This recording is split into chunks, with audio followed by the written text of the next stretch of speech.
What is going on YouTube and Spotify? This is the Just PSN podcast, and today we have episode 27 with my boy Andrew here, and we got a little bit to talk about today. The main thing is obviously Guardians baseball is officially back starting tomorrow, which we are both really excited about. And as you see, Andrew is rocking the Guardians cap right there. I do not have one currently. I need to go get one, but yeah, man. Guardians are back, and we still got some more Browns news to go over as well, which we'll probably kick that off first and then just go into Guardians talk as well. So, Andrew, how are we doing today?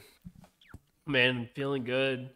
Guardians are back, which means spring is right around the corner, and spring is here, and I'm ready for that nice warm weather, man. Yeah, man, I'm tired of this rainy shit. I can't lie. Yeah. Like I'm tired of the 40 degrees and rainy. I mean, obviously April you're going to get a lot of rain, and that's why, the Guardians start their seasons off a lot of the times on the West Coast, cuz it just makes sense. You avoid getting delays, you avoid getting, postponements, cuz it's Ohio. It can still snow here at this point. Like, we could very well get another snowstorm. We don't we really don't know until it just happens one day. Like, I think we got snow last week. Yeah, we got So snow this past weekend. yeah, so I mean, the weather here changes so much that, like, the first month of baseball is rough. It's cold, Mhm. and usually the Guardians don't start off very well because of that cold weather. The bats are obviously going to be a little colder. The air is going to be thick, so hitting balls out doesn't usually work out. But yeah, it's going to be fun. I can't wait. But we're going to start off with some Browns talk because there is still some sort of things to talk about. Obviously, we are in week 3 or 4, I think, of free agency now, and the Browns haven't been too um, chaotic with their signings, but they recently added Rodney McLeod back, which I thought was a great move. I thought he was a great addition to the team last year. I thought he was a solid piece for this defense. It really helped our just overall communication on defense, which I think was super big for us. It just created another leader. It was great for that, DB room. But they also brought back Cade York, which Yeah. is an interesting one considering how everything ended last year. Mhm. Obviously we both really felt bad for the kid, but when it came down to it, D Hop was the man, and he proved it because he was, I think, it wasn't D Hop like one of the leading scorers, I think, in the league at one point last year, or like Yeah. top three at least. So it paid off for us to do that, but I think it's really just a camp body to bring back in. I think it's a body that we just know. I think that's why AB did it. There was a lot of people on Twitter that tried to make a lot of sense of it, but there really wasn't much to talk about, I think, in my opinion. So what do you think about that? Do you think there's going to be any sort of kicking competitions, or are you sort of with me on the fact that it's D Hop's job? It's just Kate York is just another camp body. No, I'm 100% with you. I think bring him. I think D Hop, it's his job 1,000%. Cage York, I think you just bring him back because, again, you had the long laundry list of injuries last season, D Hop being one of them, and you had to go out and get, I think it was Detroit's backup kicker, camp kicker, really, and you brought him in, and he kind of struggled a little bit because obviously Detroit, you're used to domes, you're used to enclosed spaces, and plus they already had their kicker anyways, so he was already a backup. But you just need a kicker desperately, and I think the reason why they brought him in was just because of that reason. Like, in case if anything were to happen to D Hop, they have Cade York. You already have a Yeah. familiar face. He's already kicked here before, so he knows how to kick in the kind of weather. He knows how to kick in this area with the crazy winds and stuff like that. So, and it's just, again, it's just a familiar face. You already know him. You already know what he can do. D Hop can certainly make him better because obviously he's a young kid. So I don't think there's any. I think it was just a very low risk resign. Like, Yeah. you bring him back for injury purposes. He doesn't take the job away from D Hop. He doesn't threaten D Hop. He just comes back in the case of D Hop, tears his hamstring again or pulls his hamstring again. You have already a backup kicker that you already know and Yeah. is very familiar with what the team is, where you play, and stuff like that. So it was just I think it's just a very cautious, smart, low risk signing. And you've been seeing AB do that in the last couple of weeks, was just signing as many basically just backups as he can because of all the injuries that we've had. And I think he just wants to be safe where he doesn't.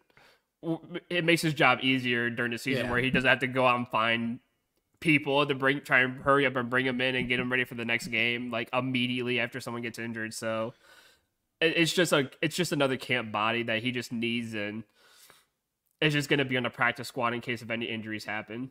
Yeah, and I'm totally with you on that as well. Obviously, I just it seems like that's just Andrew Berry's MO is, Mm. hey, let's make sure, especially after this year with all the injuries we had, like now you really just can't have too much or too many guys of a specific position because Mm-hmm. it's one of those things where like, yeah, sure, it's it's basically like having insurance. Okay, Yeah. you don't need it until you get into an accident or you get hurt or whatever. It's the same sort of concept with backups like this. You need quality guys to be able to step in that case of emergency sort of time, and we needed it last year. D Hop losing him when we did, I think, was actually kind of big on us. It really changed the way that we kicked, and I think Stefanski thought he needed to be more aggressive on offense, and it got us in trouble. And when Stefanski has to do that, it just makes it so much harder for us to put points on the board. Where when you have a guy like D Hop, he is reliable with anything beyond like 45 yards. He's Mm-hmm. clutch, and he hit 50s all year long last year. I don't know how many he missed, but it was not very much.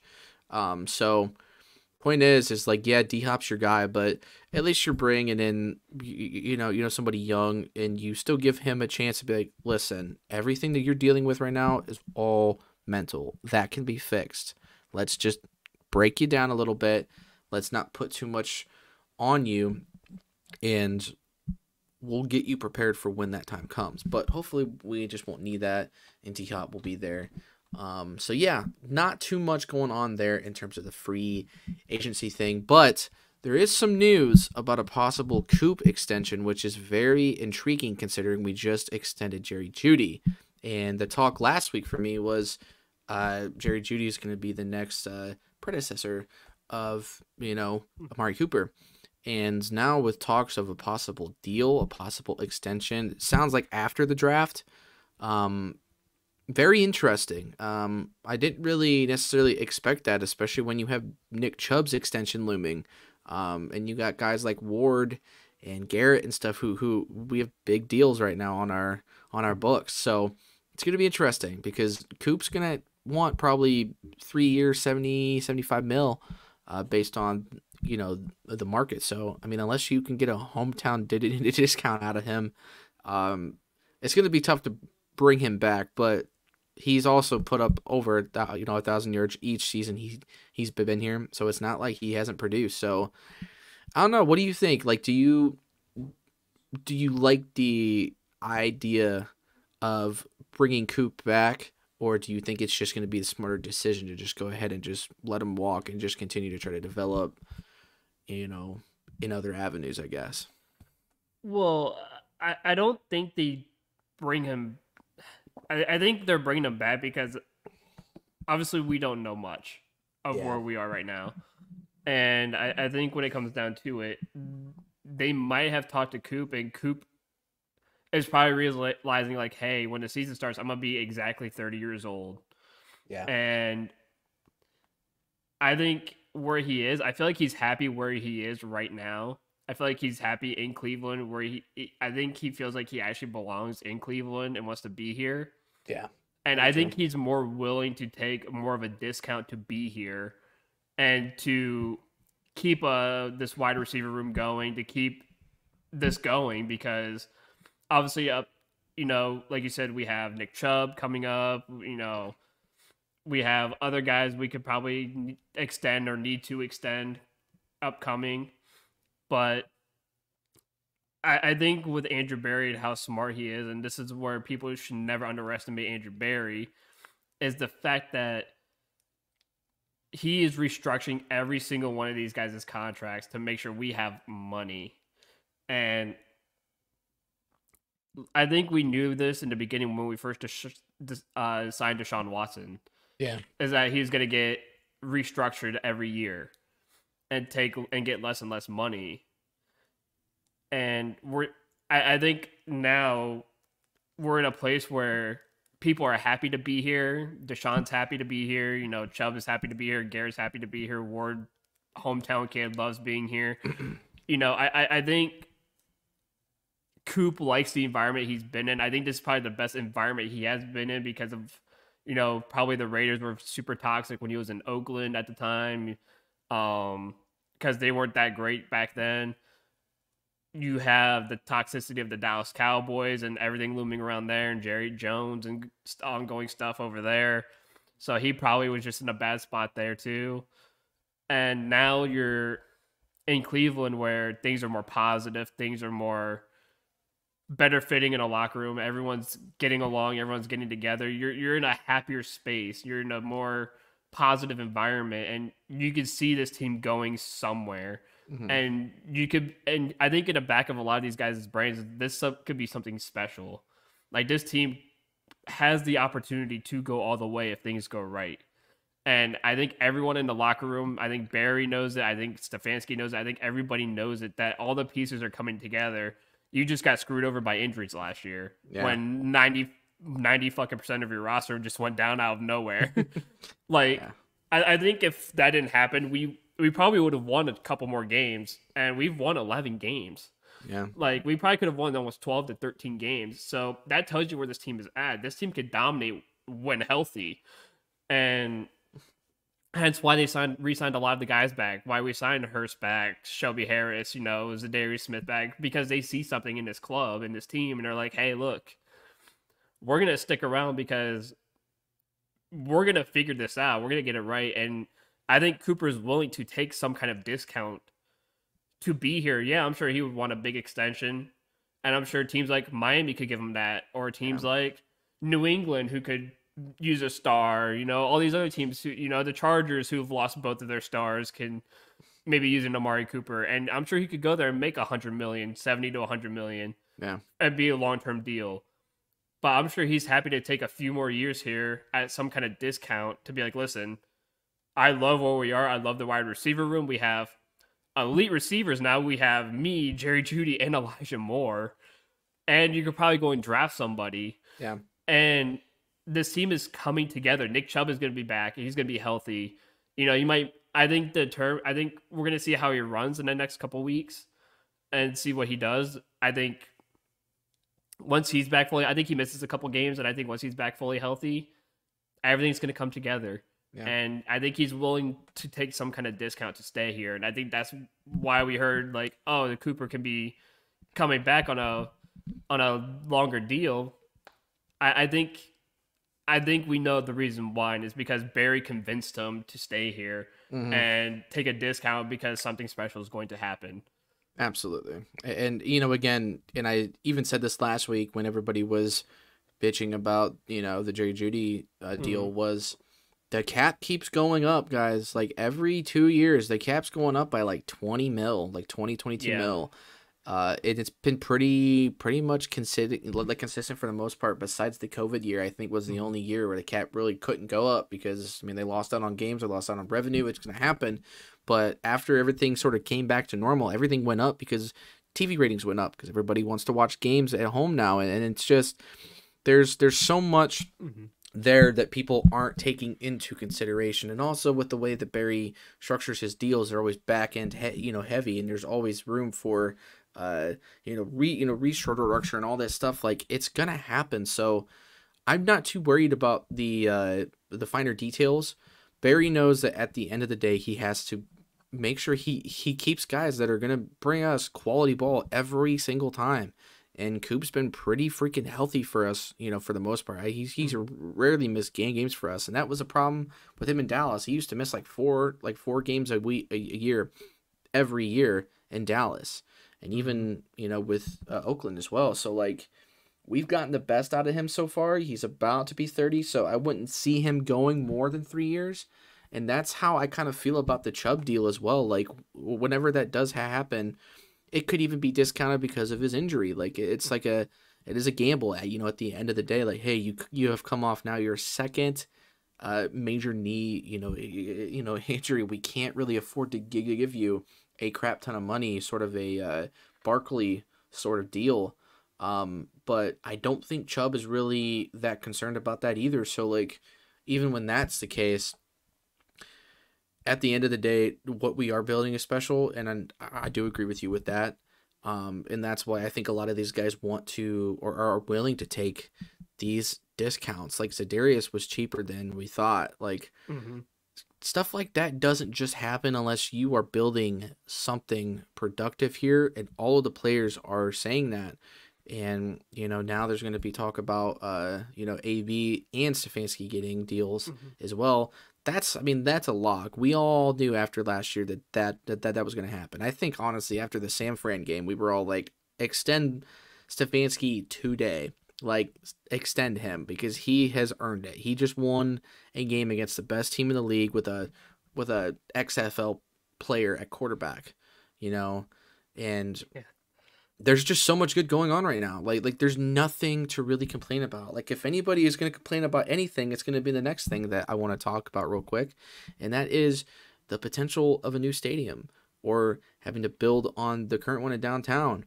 That's a big discussion right now. And honestly, if that's our biggest like drama-filled thing that we're dealing with now, honestly, God is good at that point. Like if that's really what the fan base is going to be truly bitching about, I'm cool with it because we've dealt with so much more worse with this team that it's just off seasons are a brush off now. It's so nice.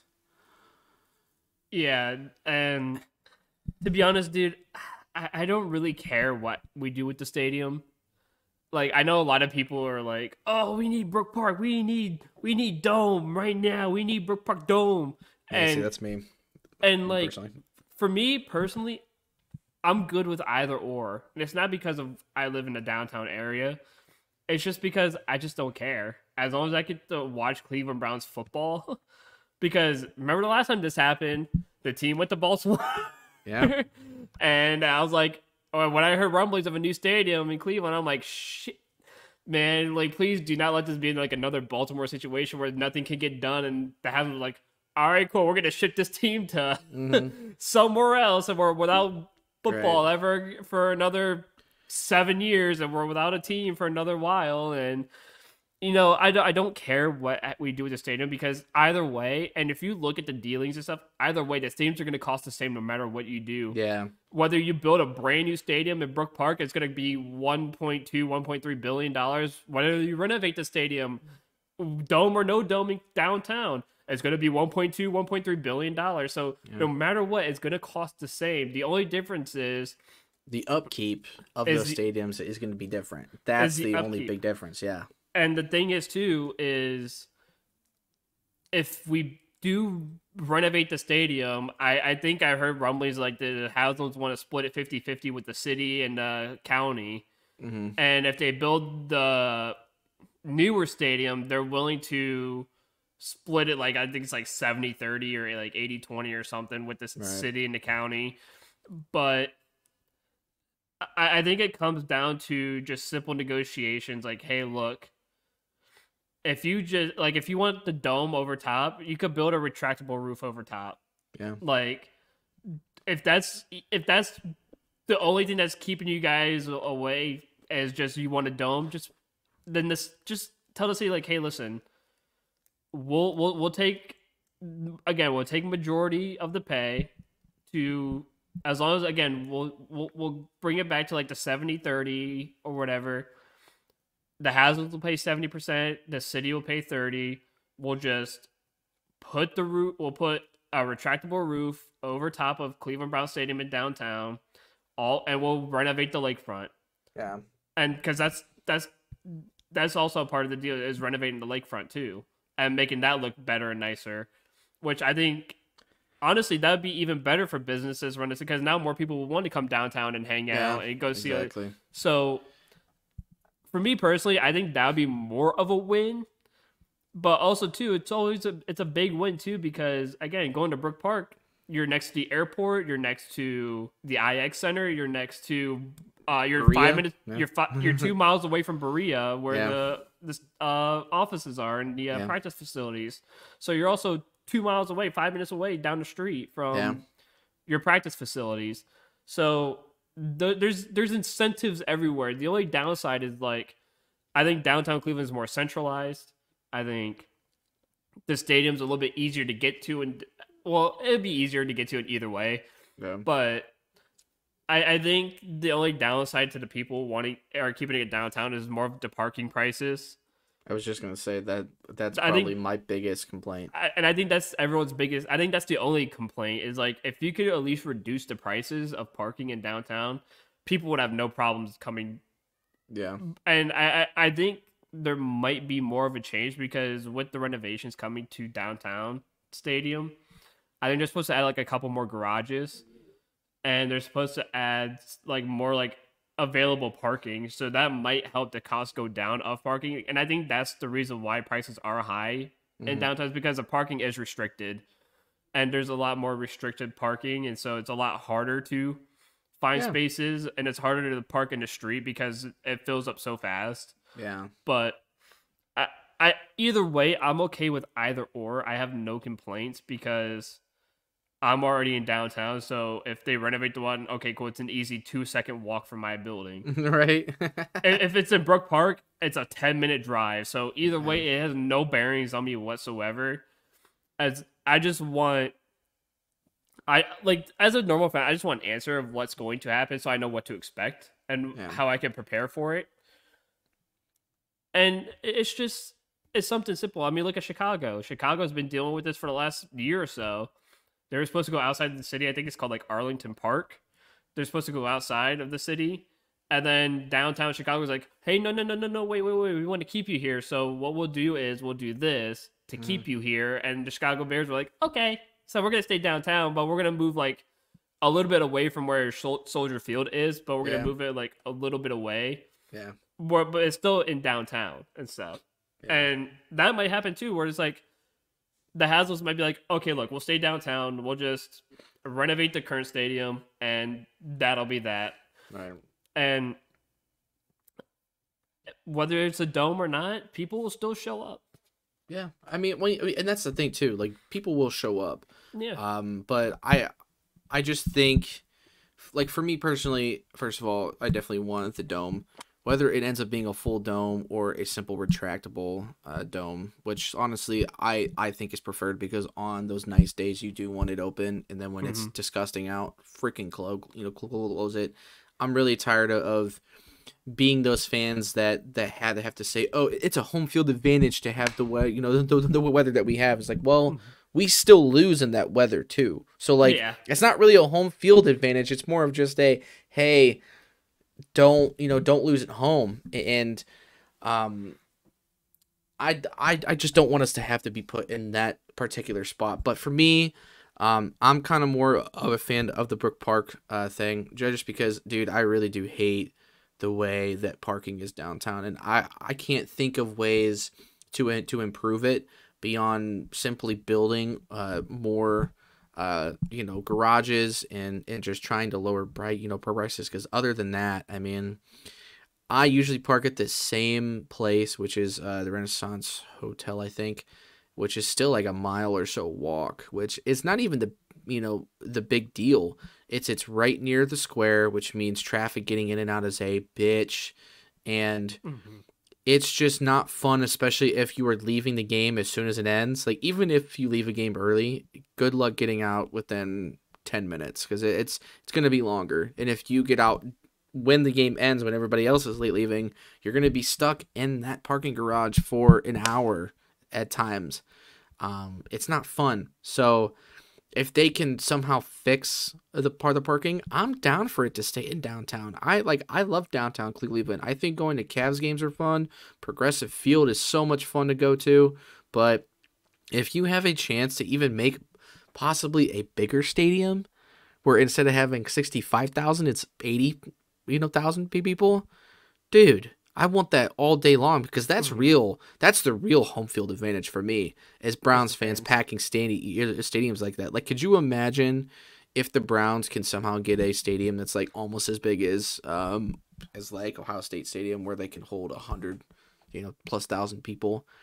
100 plus thousand Browns fans would be the rowdiest stadium ever. Like it would, I think it could one day, if it was really that big, it would eventually surpass the like Seattle earthquake, from when Marshawn did that crazy run and like Oh yeah, broke the, Beastquake. Yeah. yeah, like we would have the potential to do that because we're just so freaking rowdy. So like Mhm. that's my home field advantage in my And opinion, and that's and why I would prefer the Brook Park because then you just yeah, get a fresh slate. yeah, I agree. And obviously, I don't know if you heard, but there's also ramblings of like Jacksonville renovating or possibly building a new stadium that's domed as well. We've already talked about Chicago doing the same, possibly doming their stadium. And a lot of these teams are moving to dome stadiums no matter where they are. So we could soon see all the NFL stadiums just be completely domed. And Yeah, it's all indoors. And the only ones who aren't are, well, Buffalo, because they're building their stadium right now and it's still outdoors, but that's because they're fucking nuts. yeah, Like, they're fucking insane. And so it makes sense for them to not build a dome because they're just fucking right. crazy. Their But people like, are crazy. but I mean, you got to think too about like what a dome can do for that area as well. Like, think Mhm. about the potential for like a possible Super Bowl in Cleveland because it's a dome. Yeah. Or Well, think about all of the concerts, all of the monster jams and and that's shit what they that you can wanted. do there. And that's at the end of the day, that's gonna still give you more revenue than what you're going to get out of keeping it in downtown. So like that's the fine line too. Well, and Is what do you care more about, I guess. yeah, and that's the thing, and I agree because also too, they want all those activities. They want the Final Four to go Yeah. there. They want, you know, they want the Big Ten championship to be held there instead of Indianapolis. So we could possibly see Ohio State in a Big Ten championship in Cleveland. Yeah. They want international soccer to come about into Cleveland, which I did see USA play at Cleveland Brown Stadium, like I think it was like 2019. So I mean, they do play at the Brown Stadium sometimes, Yeah. but I mean, they want more international soccer games there. I mean, with the upcoming World Cup in the USA in 2028, you know, there could have been or a 2026, my fault, in Yeah. 2 years. Like, could you imagine if we had these discussions a few years ago? Cleveland could have had a bid to have the World Cup in Cleveland. And you know how many Yeah. people would have gone to that? A lot of people would have gone to that. And again, even to my point, even if you just add a retractable roof to the downtown stadium, you could draw all that here too, and to downtown. You could draw those big concerts. You could drum up those international games. You could drum up the Final Four. You could drum up the Big Ten championship game. So those things are all still possible. My only critique is if they do the Brook Park Stadium, I still hope it's a grass field and not a turf field because turf is just awful. Yeah. And Oh yeah. I think I they just refuse for us to have turf. Please I don't do and that. that's my only argument too is it going to be turf or is it going to be grass? Because if it's I going to be don't think. turf, then you Yeah. stay downtown. Yeah. I don't think that's gonna happen. I really don't. Because turf is what ruins careers.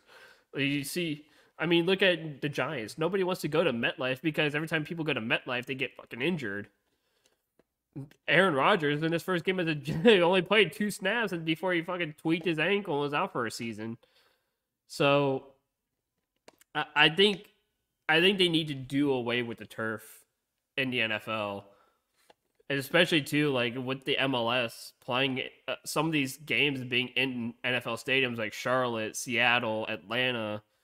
There have been a lot of injuries already in those games in those stadiums in soccer because they're all on turf Yeah.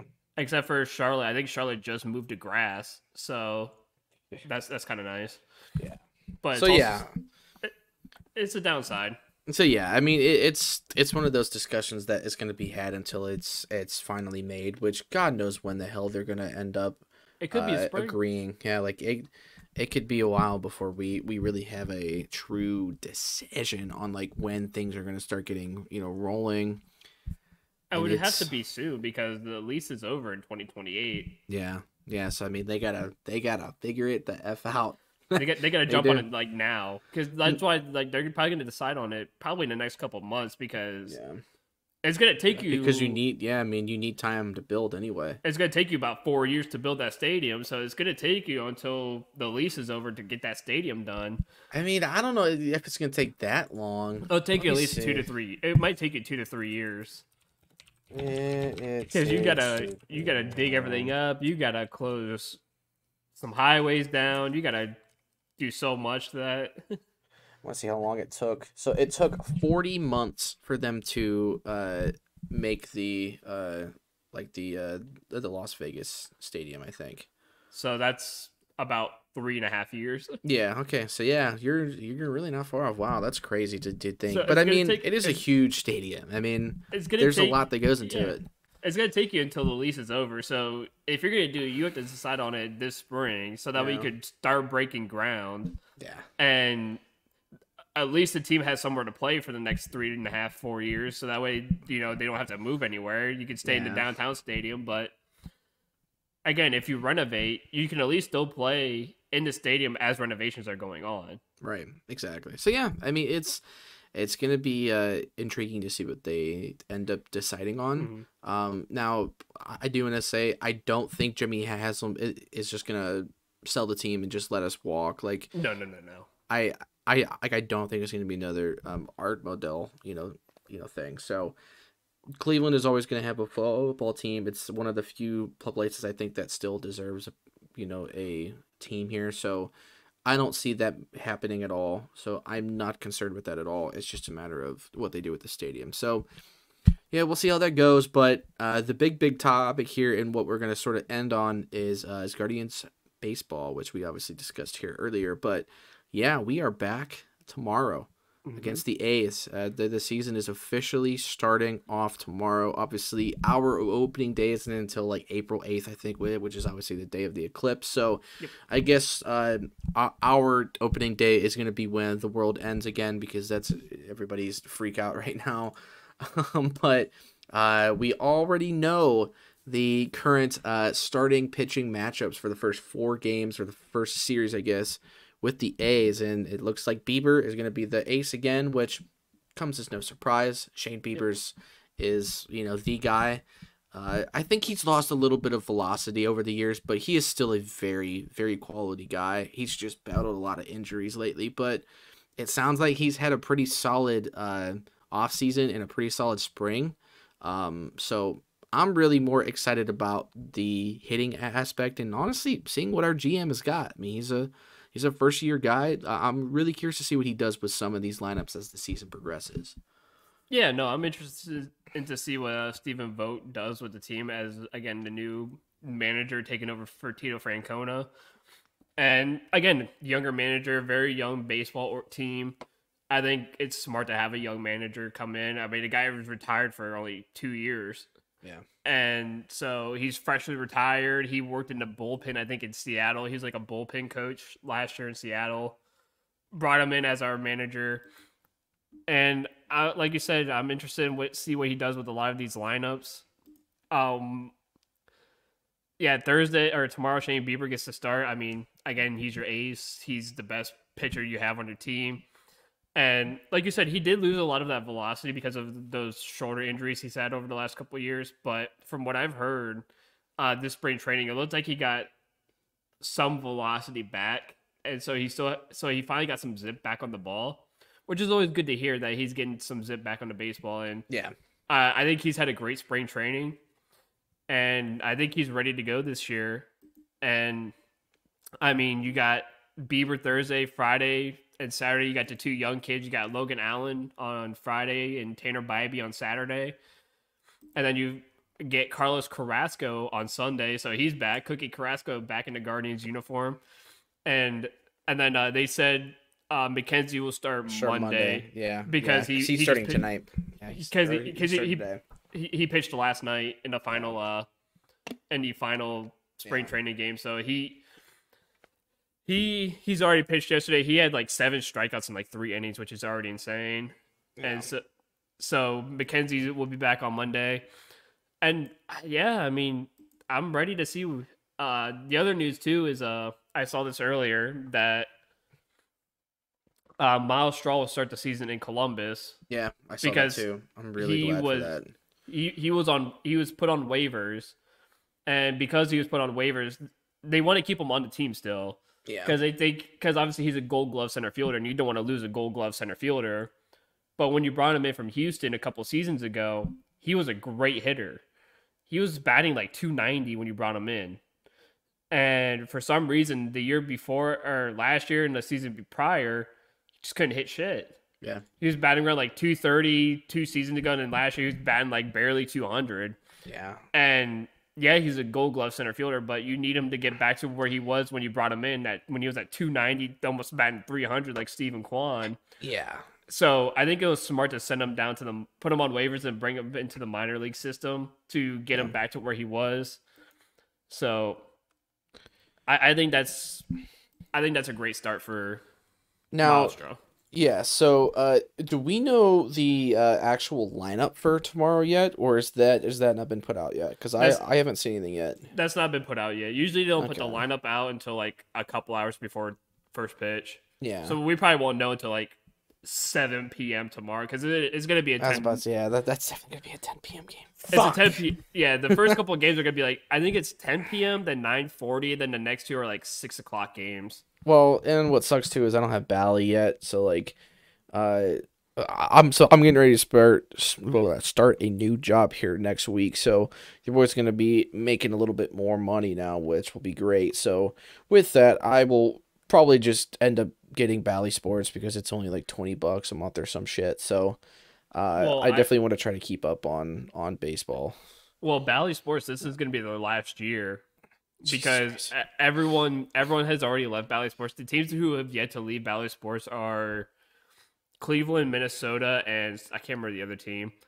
And All so, Midwest teams, Midwest areas, basically. yeah, and there was only I think it was like 11 teams in the MLB on Bally. I think there's like a few basketball, like Yeah, 15 like basketball Phoenix teams. and New York, I think, had that at one point. Like there was It was all the Fox quite a Sports. few. It was all Yeah. the Fox Sports sister cities. So Yep. like Cleveland, New York, LA.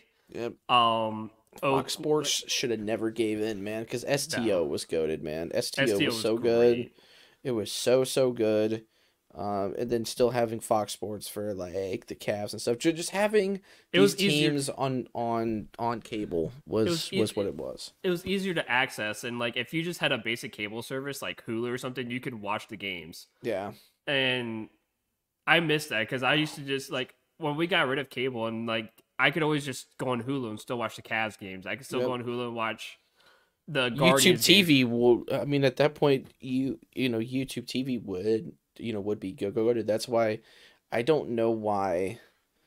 Like, I don't know why they keep trying to mess with like cable areas or like cable companies. Like, fuck Well- these. Like, just get bought out by Amazon or something, Well, that's and the then thing. let them go wherever. I think Amazon Prime is buying them out, and I think the teams who are on Bally, I think, are gonna move to Amazon, and so I think the games are supposed to be starting like 2025 or 2026.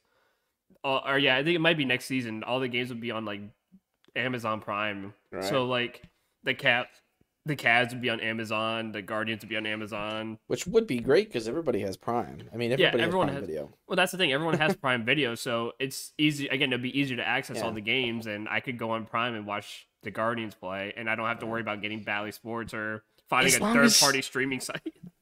As long as it doesn't go on like Peacock, I don't really care. Because like even Yeah. though I have a Peacock account, I don't really use it for a whole lot. I just use it for the Um, Premier League. Yeah, I mean that's I the use it only for thing. soccer purposes. Like and like I get they've been trying to like push it, so like maybe that's for like things to come. But like at the end of the day, like the YouTube TVs, the Hulu's, the Peacock stuff like that.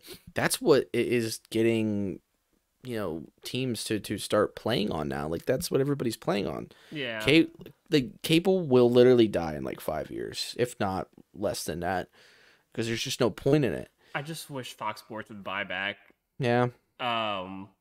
Bally but I think they're more focused on college football now because College Game Day is elite. Like College Game Day is so good. I don't think they're gonna let that go anytime soon. Right. So, and that's probably their biggest moneymaker too is college football and stuff. So I think they're not gonna stray away from that. Yeah. But I think after this year, we'll obviously see what happens with Bally Sports and stuff like that because I think this is like this is the last season. Like after the baseball season's over, I think we're gonna and before like the NBA season and NHL season begins and all that restarts, we're gonna probably see a massive change, and we're probably gonna figure out where we can watch these games and these teams and stuff like that because once again, I like due to blackout reasonings and stuff like that, you can't watch it on like MLB Network. You can't watch it on anything unless you have just strictly Bally Sports or you're like me and you use a third party streaming service and you just stream it on there. Yeah. So, which again is like, you know, it is what it is there as well. But again, like those aren't also always the best quality ever. Like trying to use those little third party apps can be a struggle sometimes. Like, yeah, I've used it so many times for the Cavs now, and like, dude, I will lose my signal literally half the time. Like half the time, I'm just seeing buffering, and I'm like, what the fuck, man? Like, come on, I just want to watch the Cavs, please. Yeah. Like, well, even with Bally Sports, sucks. people have had that problem with Bally Sports. Like, but that's why Bally Sports is going bankrupt. I mean, you paid $20 a month for me to watch a buffer, like, yay! And then you realize the games are like 5 minutes behind. Literally. And it's like, okay, cool. So I'm like 5 minutes behind. Like you go on Twitter and everyone's talking about this thing happening. You're like, oh shit, I'm like 6 minutes behind. Like, yeah. There's just no reason why they can't have it on like more local channels again. Like, do you remember when like the Cavs used to play on like WUAB 43 or whatever the hell oh yeah, it was? 100%. Like something like that. They it's played on, like, still Channel more 8. local, yeah. Or like, dude, WKYC. like, or like, shoot, dude, like have like, Audacity sponsor it since they run through like Cleveland Browns, you know, radio network and all that. Like, just oh yeah, the Odyssey Network. Yeah. Make it a Cleveland Sports, you know, network, and then have it be, you know, a televised one as well. Like, there's so much that we could do, and there's just. I think if you just ridiculous. I think if you just go back to cable and you could watch it on like YouTube TV or something, Yeah. and like that's perfect because then I have YouTube TV and I could just turn it on and I can actually watch the Guardians game again. I can watch the Cavs again. I can watch my teams again and not have an issue. But the only time I can really watch the Cavs is if they're in the playoffs. So I mean, that's pretty much where it's at. Is like I'm just you know, obviously I mean and like obviously they're gonna make playoffs, but like they only got to the first round last year, so you know I couldn't really even enjoy that. So Guardians have the ballpark pass for $49 a month. You can go into the standing room section for the entirety of the season. Yeah, I mean, dude, if I'm only gonna have Wednesdays and Thursdays off for the next year, so for me to get that sounds pointless. But once I get to my newer schedule after that, when I can get like a Friday and Saturday off, or even like a Sunday, Monday off, that will be great to do because then I could just go to a game literally every weekend and just vibe. And those tickets, the standing room seats are like $15 a. Yeah, they're so are like cheap. $15. So like if you go to was it like 4 home games? Yeah. In a whole month. That already pays for that ballpark pass. Yeah. Like it's crazy. Like I can just go to literally the first 4 games from the 8th through like the 10th or whatever or 11th, and that already pays for the entire month of the ballpark pass. Yeah. And I've only had it for like a few days. Yeah, it's gonna be nuts. So I mean, yeah, I'm just excited. You know, obviously for some of the newer players, we're just a lot younger of a ball, you know, of a football team, and also we just have a different manager at board. Yeah. You know, I know, like we all love Tito, but at the end of the day, I think he was starting to hold us back because he kept playing favorites. He kept getting guys like Brian Shaw and just guys like that just they had no business being on that field anymore. And they just continued and continued and continued to play these guys, and they just weren't contributing. Plus, he had all those health conditions, Yeah. reoccurring health conditions, and I think it's just better for him to just retire, and so he can relax and deal with those Yep. away from the game and away from the team, so that way he can get proper care, and he's not, you know, in LA trying to manage, and then he has to Yeah. hurry up and fly back to Cleveland to go to the doctors, and then fly out to Minnesota, and then fly back to Cleveland, and then fly out to Miami or whatever, Yeah. and Oh, and it you probably know, took you so gotta much out of him. right. Like you got to think too the stress of being in these games. Like, how many times did Tito get thrown out of games last year? It was quite a few. Quite a You few. know, and him getting heated like that probably doesn't really help his health at all. Like it probably Not good messes for the with his heart. blood pressure. Yeah, it probably messes with with his blood pressure and all that. So, yeah, just being able to get away from the game obviously was a good move. And Kitty Cat's chilling on you right now. That's funny. Oh, dude, she demands so much attention, but I she's know. so lovable. Like she's like rubbing on my face. This tells Yeah. me she wants to like snuggle. She's like Yeah, ready she's to lay like, down. dude, get off of work. Like, I want to chill. Yeah, she's like, let's chill. Like she wants to relax, and it's like, give me another like 15 minutes. We'll get there. Right. But no, I want to get into this lineup, or at least the not the lineup, but like the roster, because it's a very interesting roster. But I also think it's a good one. So starting with the pitchers, we have Shane Bieber, Tristan McKenzie, Bybee, Allen, Carrasco. Obviously, your main go-to starters.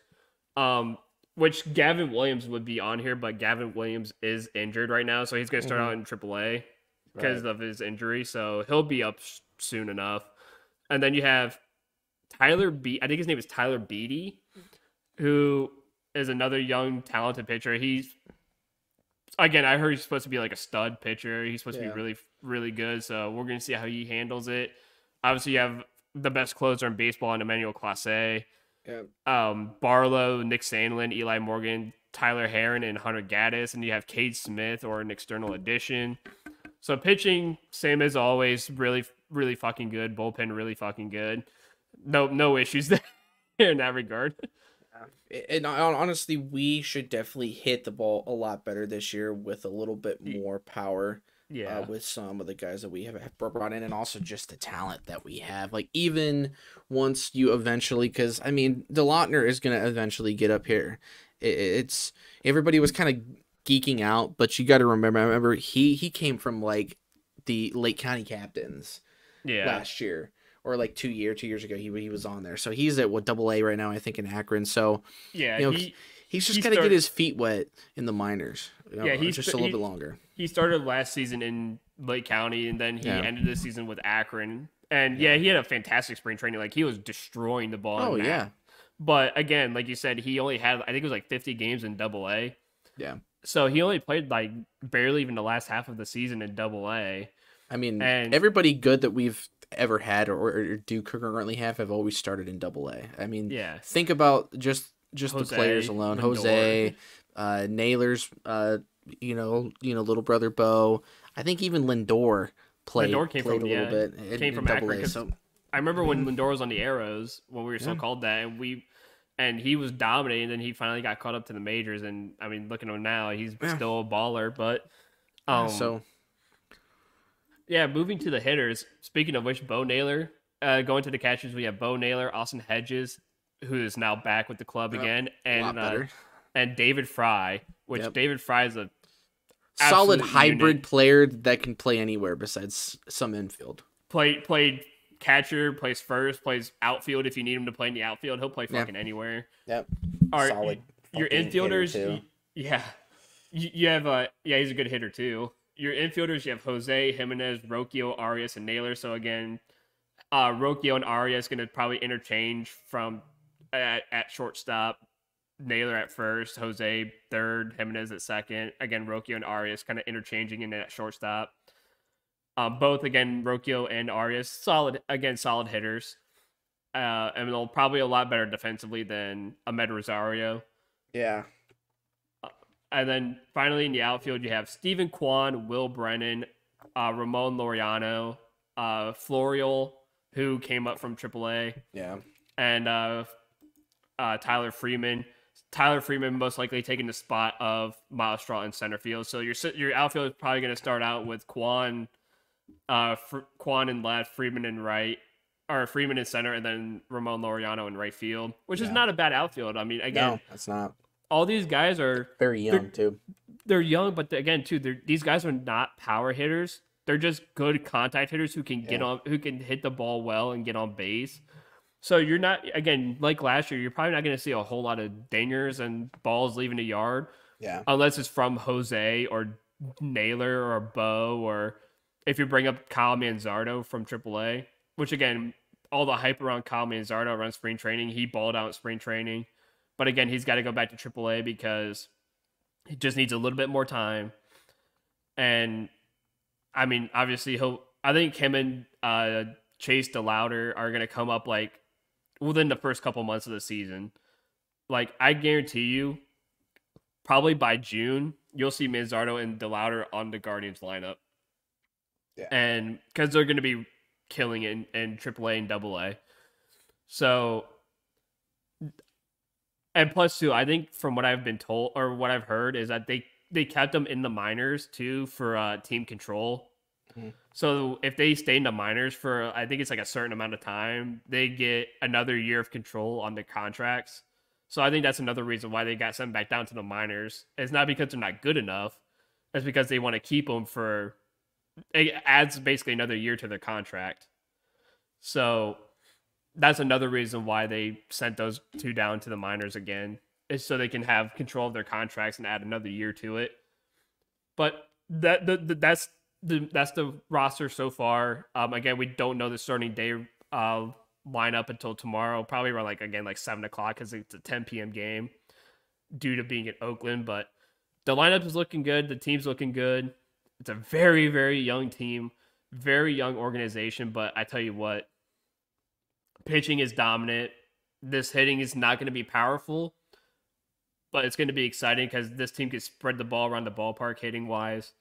You'll see a lot of power from Jose and Josh Naylor. They'll do all the power hitting.